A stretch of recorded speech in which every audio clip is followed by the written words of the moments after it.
Hello, and welcome to the Exponential Growth Podcast, powered by Analyst Investors. I'm your host, David Olivencia, co-founder of Analyst Investors, and a passionate advocate for leveraging innovation and technology to drive success. Let's get started. This is Exponential Growth. We have a very special session show today with Francisco Cornejo, the CEO of Storybook and the Theo app, and we're going to talk more about both. I also want to give a shout out to Salvi Media, who's the host of this podcast or the sponsor of this podcast. They're a premier executive content agency, and they're also the producers of the Emmy Award-winning CEO series.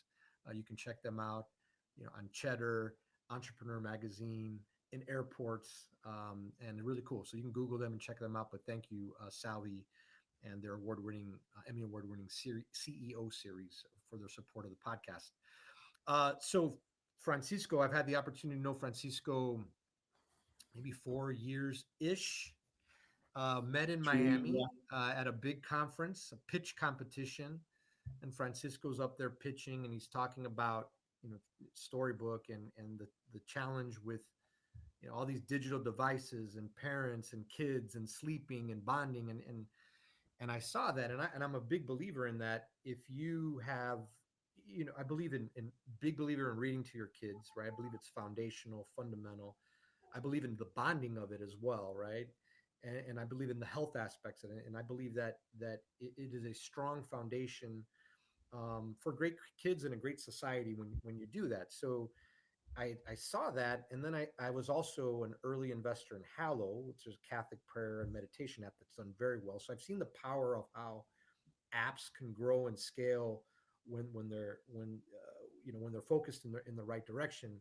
So I saw Francisco pitch. He ended up, I think Francisco, you ended up winning that pitch competition in Yeah, Miami, right? Yeah, you ended up that is winning right. the Yeah, pitch competition in Miami. I said, oh, I gotta talk with this guy. I gotta figure out how do we invest in this guy and introduce him to analyst investors, the angel group that we run, and our fund as well. And it's been an amazing run, amazing history. So Francisco, welcome to the podcast. hey David, it's such a pleasure to be here to talk with you, to catch up. We talk a lot over the weeks, so you know our history and where we've been. But I'm glad we can touch on that little known side of things. So yeah, happy to talk here. No, well, great. Well, hey, let's not everybody understands what Storybook is and the journey to get to Theo, which is just amazing. I can't wait so you can share a little bit more. But give everybody a little bit more on kind of Storybook and then this kind of this journey to where we got to today. Yeah, well, I can go for hours, but I'll try to make it No, short. we don't have hours though. We don't have hours. But Yeah, so um, I'm originally from Ecuador. I used to be the CMO at Honda Motors back home. I used to love that job. It was amazing. And I won a scholarship from the Ecuadorian government to study my master's abroad.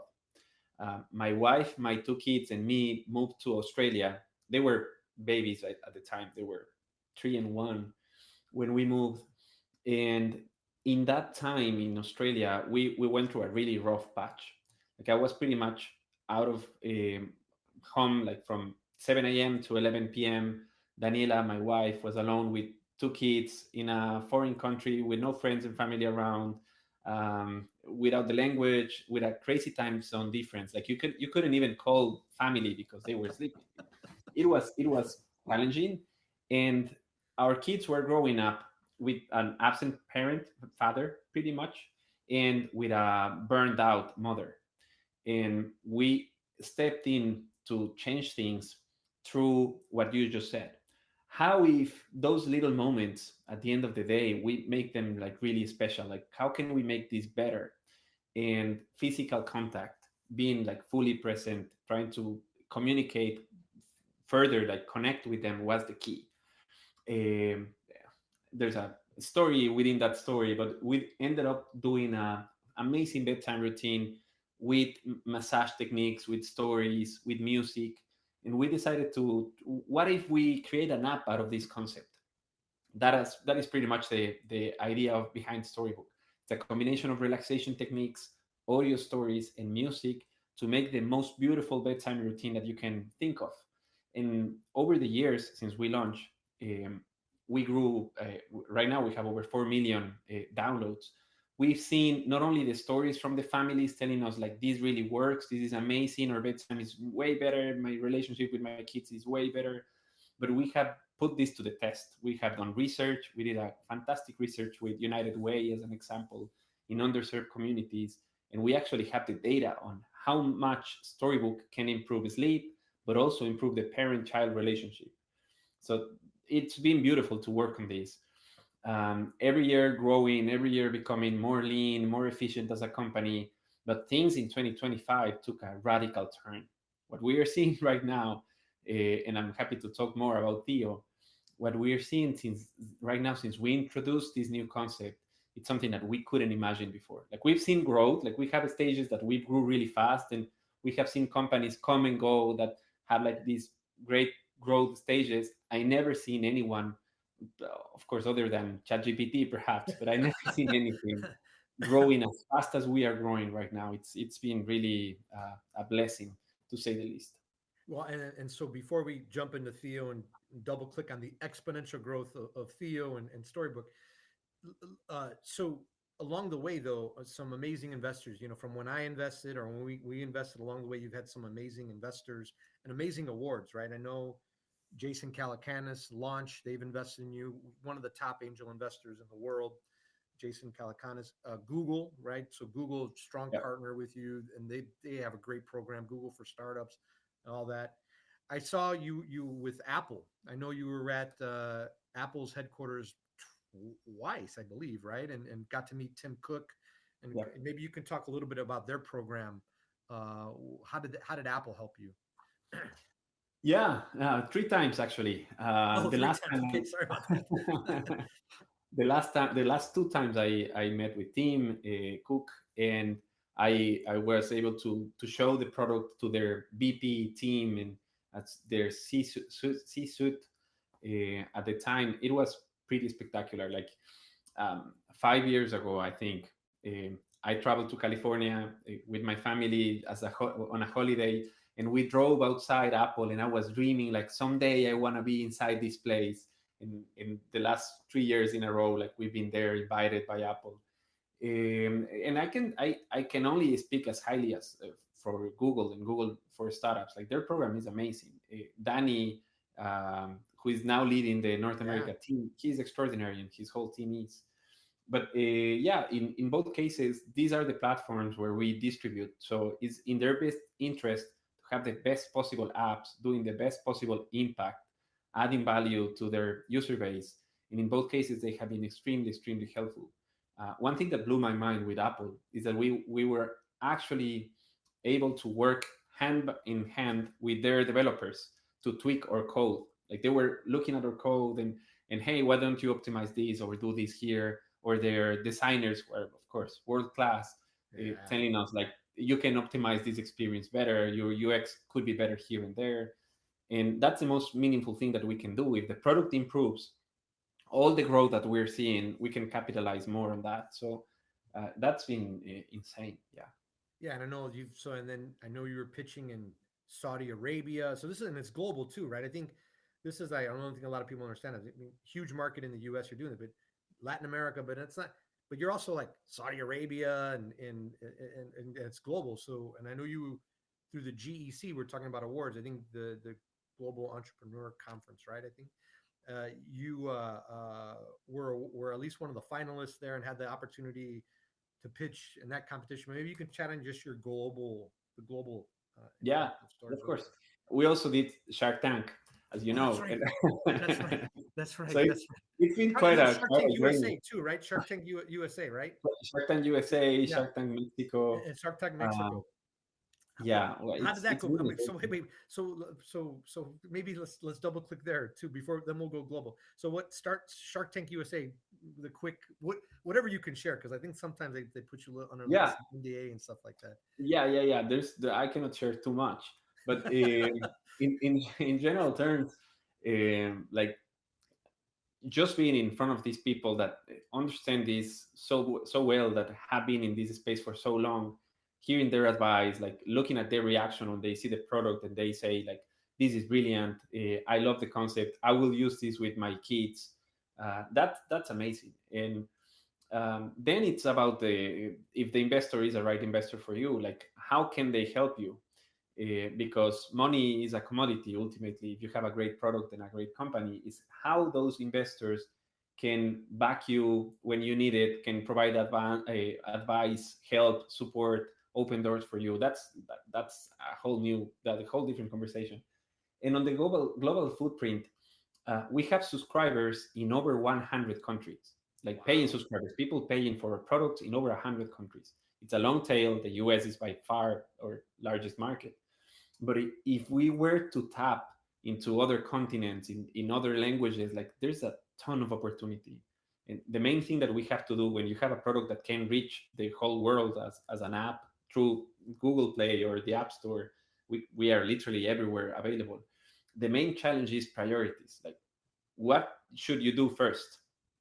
And with so much opportunity in place, things like Saudi Arabia or the UAE, like these opportunities come and go, and we might take some. We have taken a couple that have been super interesting, but ultimately Theo by far is the largest opportunity we have tapped into.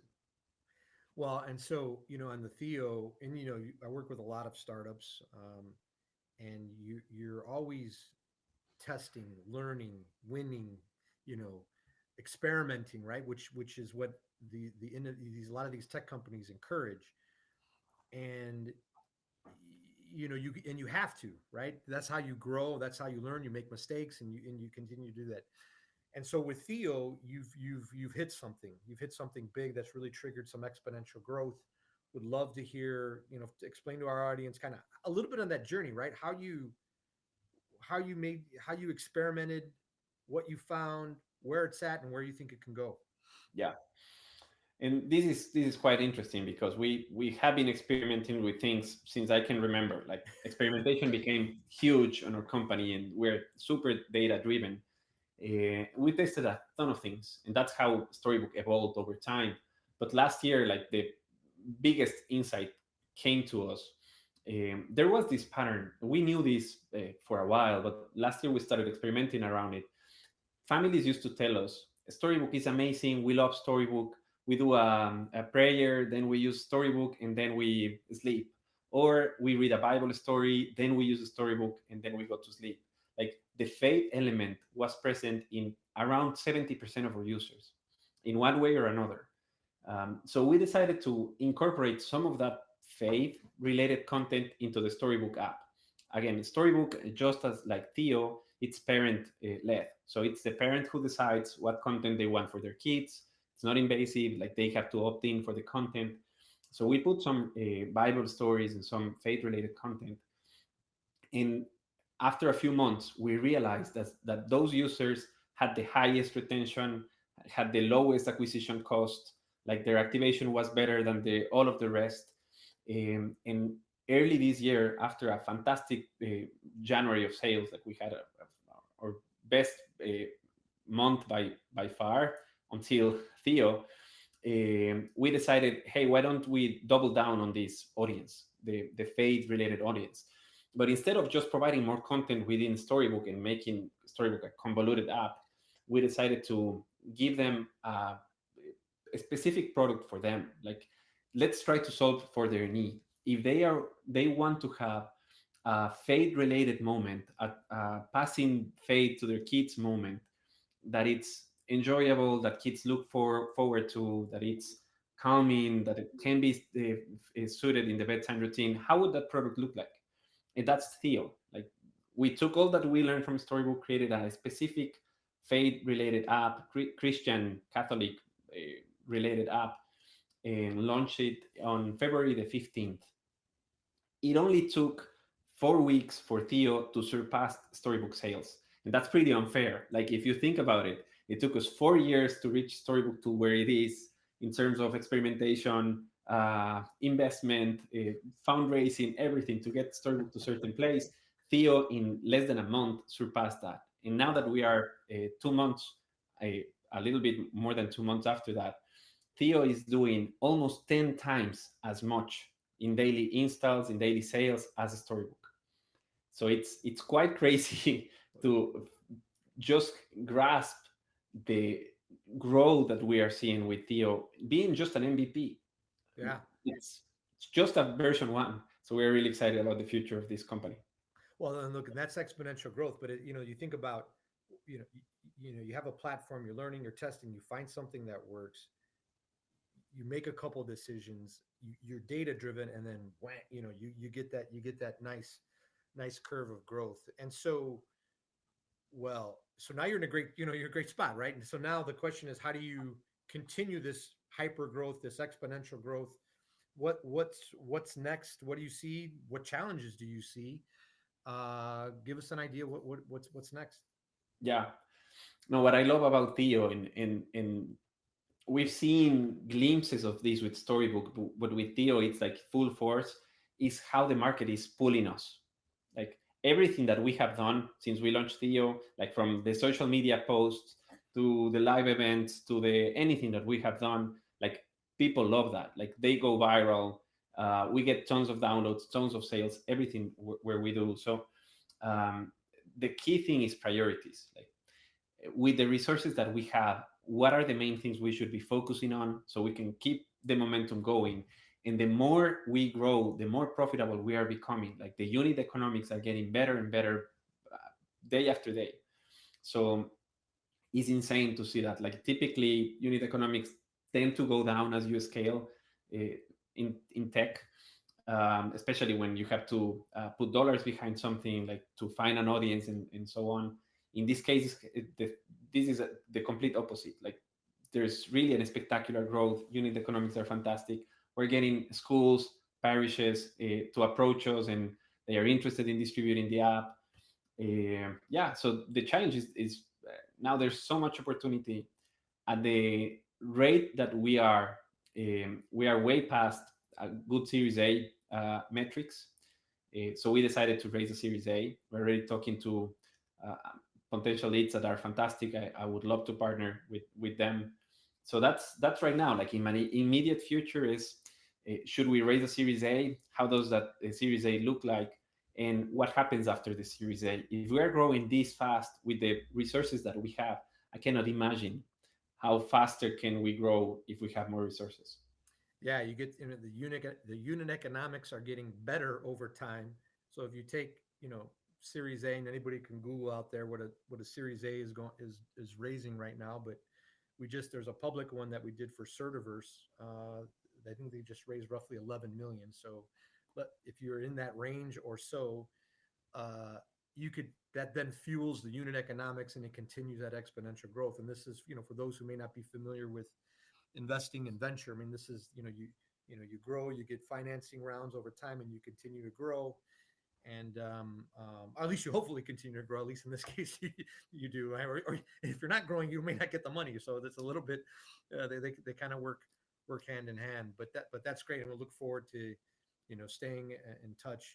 On our venture firm, and full disclosure, as an investor in Angeles Ventures, as an investor in Storybook, as well as our angel group, which is invested in multiple rounds and multiple early rounds, believer from the beginning. So how does all these listeners out here, Francisco, how do they support you, help you, connect with you, follow you on social media? What can they do to help? Yeah, the first thing is hopefully these products land within your family. Like you have nephews, nieces, kids around. We would love for you to test Theo and the Storybook app, share feedback. Like that's always something that we love. Happy to keep in touch on social media, on LinkedIn, with anyone. We tend to share openly whatever is working for us, so we're really happy to do that. But yeah, just feel free to try the products. If you have a organization where this could be a fantastic employee benefit, part of your plan, let us know. If you're working at a school and you want access for your school, we'll be happy to provide. And one important thing is that we built this from the get-go thinking on reaching those who need it the most and that might not be able to afford it. So we have plans that are absolutely free to reach organizations, NGOs, impact organizations. So happy to get in touch with those people as well. Well, excellent, Francisco. Well, hey, well, thanks for taking some time out of your super busy schedule in this time of growth and all the excitement with Theo and Storybook and the family, right? I know you still have the family as well going as well. We wish you continued success, and it's been great to watch the journey, be a part of the journey, and so looking forward to what's ahead for Storybook and Theo. David, I cannot thank you enough. Like what you've done through Angeles and the Angeles Fund is fantastic. Like we have investors and great investors. Uh, Little of them are as active as you are. So I'm truly grateful for the doors you have opened to us, for the advice, for keeping in touch, and for excited for what's to come. Equally. Excellent, Francisco. Have a great one. Thank you all for listening. Gracias, David.